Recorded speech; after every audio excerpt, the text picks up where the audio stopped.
Jai Atmeshwar, Samarpan Yog of the Himalayas Part 1, Episode 8. The same thing is present in singing and playing of musical instruments. If a singer or a musician absorbs knowledge from his guru with faith, trust, and surrender, if he has internalized it, then he will be able to reach the souls of his listeners through his singing or music. Singing and music are only media to connect from one soul to another. The singer will have the power to affect his audience only after he has connected his soul to his guru. It won't happen as a result of just learning the music. That is why there is a tradition of having a guru-disciple relationship in Indian classical music. At the physical level, there is only a teacher. But when we talk about the soul level, then one is not a teacher, but a guru. The teacher is at the physical level, and the guru is at the soul level. Knowledge of the soul can neither be taught or learned, as here it is only one soul internalizing from another soul.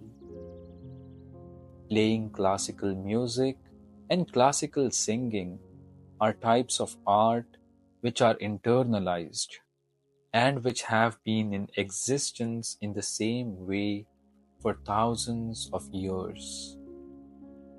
They are as effective today as they were in the olden days. When a singer establishes contact with his guru's soul and sings, he conveys the consciousness that he has acquired from his guru's aura to his audience. He becomes only a medium and his own ego ends. Then it is not a song, but consciousness that he showers when he sings. It is only through this connection that a singer becomes successful and therefore creates a place for himself in life. The same thing applies to meditation, just like classical singing and playing music. The knowledge of meditation is the knowledge which has been conveyed from one soul to another. No one can teach meditation, nor can anyone learn it. This learning is about teaching. Learning generally happens either at the physical level or through one's intelligence, but meditation is above the body and intellect. The Guru himself cannot do anything to teach meditation, as it is not within the Guru's control. No Guru in this world can teach meditation, because the Guru himself has not learnt it from his Guru. The Guru does not have any importance on the path of meditation. The Guru is of no use on this path because he does not do anything here. The Guru cannot do anything even for himself. So what can he do for his disciple? The Guru is useless at the physical level. There is nothing one can learn from the Guru at the physical or intellectual level. In fact, the Guru has no knowledge about the social world, etiquette, cultured speech, or social interaction. The Guru's demeanor is also not worth emulating. He does not behave in a way that someone can learn from. The Guru's speech is rambling, and one cannot understand what he is saying when he speaks. In general, what the Guru says cannot be understood in his lifetime. This means that the Guru is of no use even when he gives discourses. Whoever hears him won't get any knowledge because he himself has not gained it from his Guru by listening. As long as you do not acquire the technique of meditation the way he acquired it, you will find what he is saying nonsensical. He continues to make a fool of you and will keep doing so as long as you are happy to be fooled. When you are tired of being fooled, then you will think, what is this nonsense he's talking over and over again? Why do we keep coming back to listen to it? Why do we come? Why do we like being near him? What is his attraction which pulls us to him? He is not beautiful, nor is his language beautiful. He does not walk well, nor does he have any intellect. And he is not a scholar. In fact, he is nothing. So why does one like being in his proximity? Why do we come to him again and again? Why? Why? When you start thinking about why, then your attention will automatically go beyond the Guru's body to his energies, and in an instant the event will take place. It is this moment that every Guru eagerly waits for. The Guru's body is the motive and the inducement for consciousness. The moment you surrender at some place, the Guru's path is ready and constructed. After that, whether you wish for it or not, the nectar of consciousness keeps showering continuously. Until you bow and surrender before the Guru's soul, the Guru himself cannot give anything at the physical level. The Guru cannot give anything. One has to take it from the Guru by surrendering to him. One who learns to bow down and surrender acquires everything automatically. Actually, bowing means that one's soul shows the strength of his desire to accept and absorb before another soul. Because meditation can be obtained through inner knowledge. This should not only be at the physical level. Just imagine that there is a very big water tank. A pipe has been put in that tank, and someone is holding the other end of the pipe in his mouth. Even if the person keeps holding the end in his mouth all his life, he won't be able to drink the water from the tank. He will have to hold the end in his mouth and suck on it, and then the water will flow into his mouth. Secondly, the pipe itself does not contain any water, so one won't get any water by just putting the pipe in one's mouth. The pipe is only a medium, and the water is in the tank.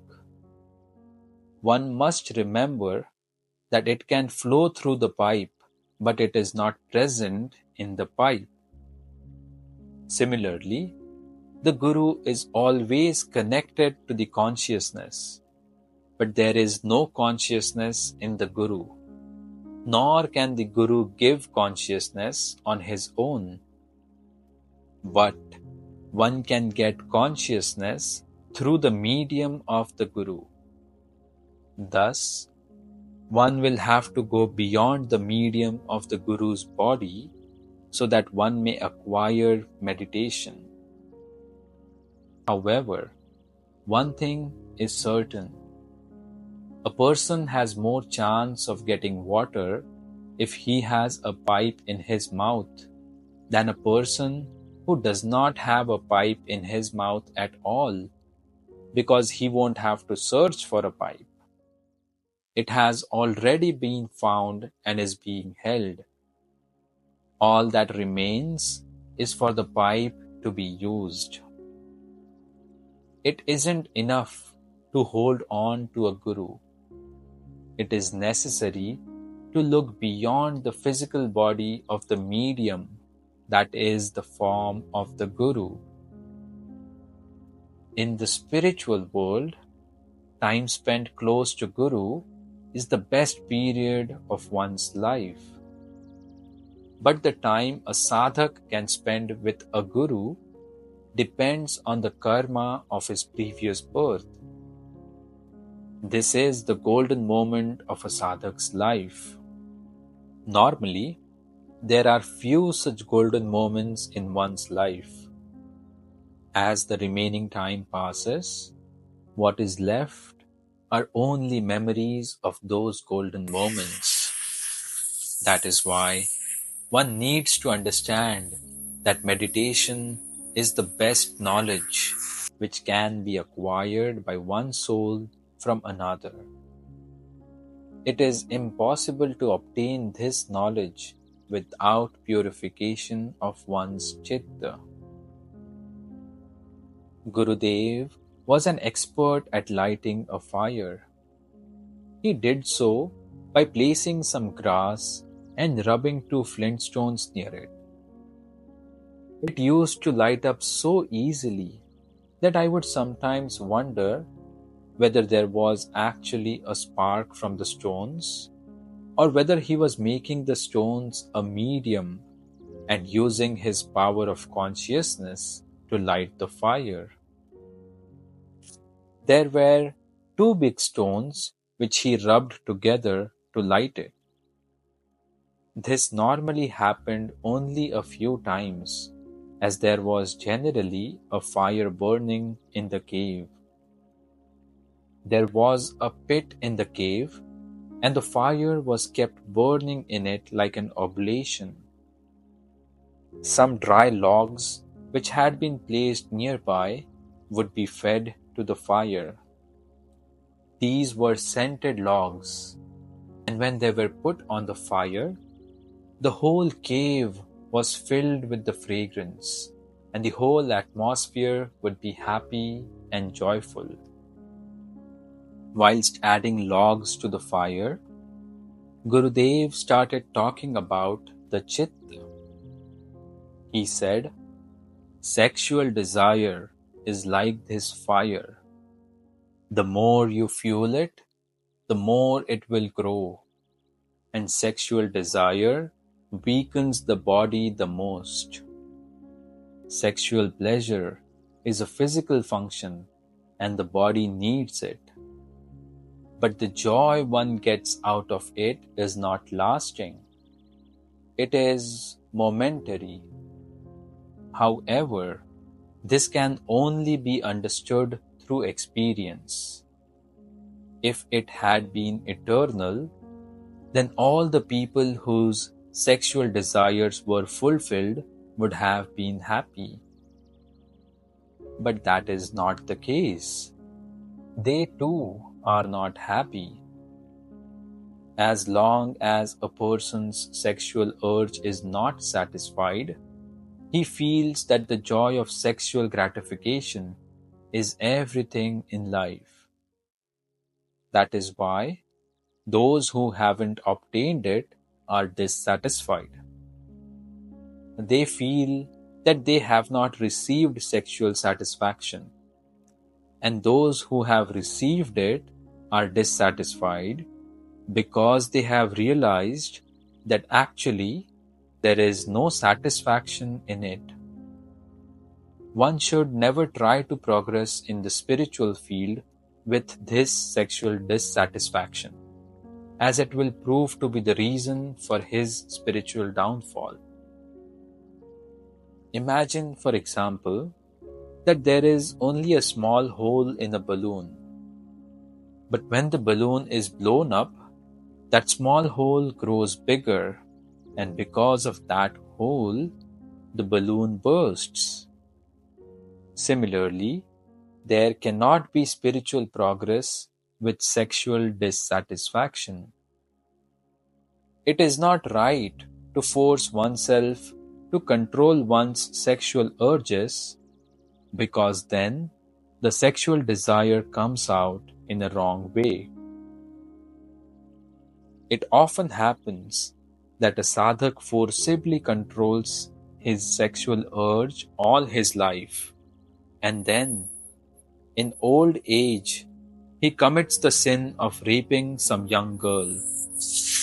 Thus, the impulse he had suppressed comes out in the wrong way, and the forced control proves destructive. When a sadhak crosses the physical level and moves to the spiritual level, there is a natural control over his sexual desires. This control should come naturally.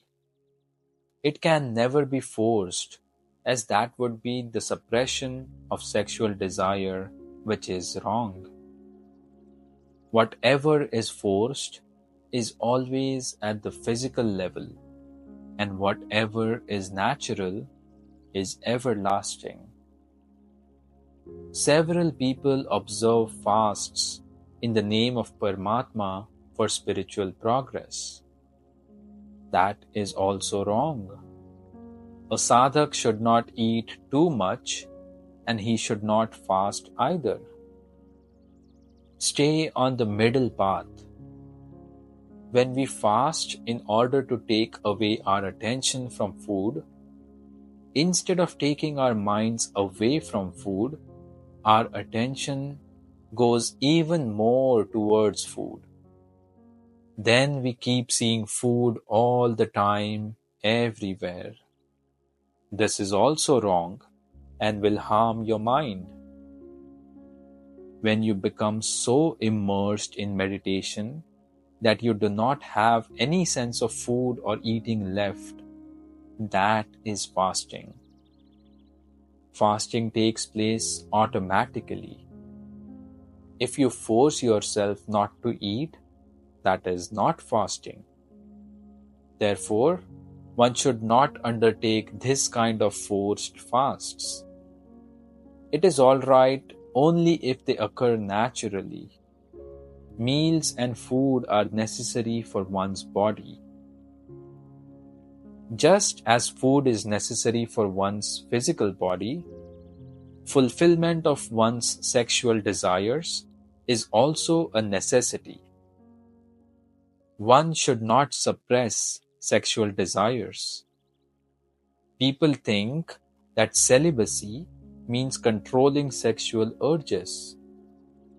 In reality, sexual desire is a creation of nature. It cannot remain within and will come out in one form or the other. Celibacy does not mean only controlling one's sexual desires. One can be celibate even through one's thoughts, and when one doesn't even think about sex. It is necessary to raise celibacy to an even higher level. Sexual desire can be called the monthly menstruation for men. This is a natural flow which is similar to the monthly menstrual flow experienced by women. It is not proper to suppress it unnaturally, otherwise it will lead to distortion of the natural process. some sadhaks try to deal with sexual urges on a war footing. Others make use of drugs like cannabis to try to suppress their desire. They consume herbs too, but there is no need to do all this at the physical level. A woman can get her sexual desires satisfied, but man cannot. And this is because of the way that both their bodies are structured. After some years, a woman becomes free of her sexual desire, but a man cannot be free of it even when he has one foot in his grave. That is why, in comparison to man, freedom from it is easier for a woman. It should happen on its own and should not be forced. Jai Atmeshwar. We'll conclude today's book reading here. Thank you for listening.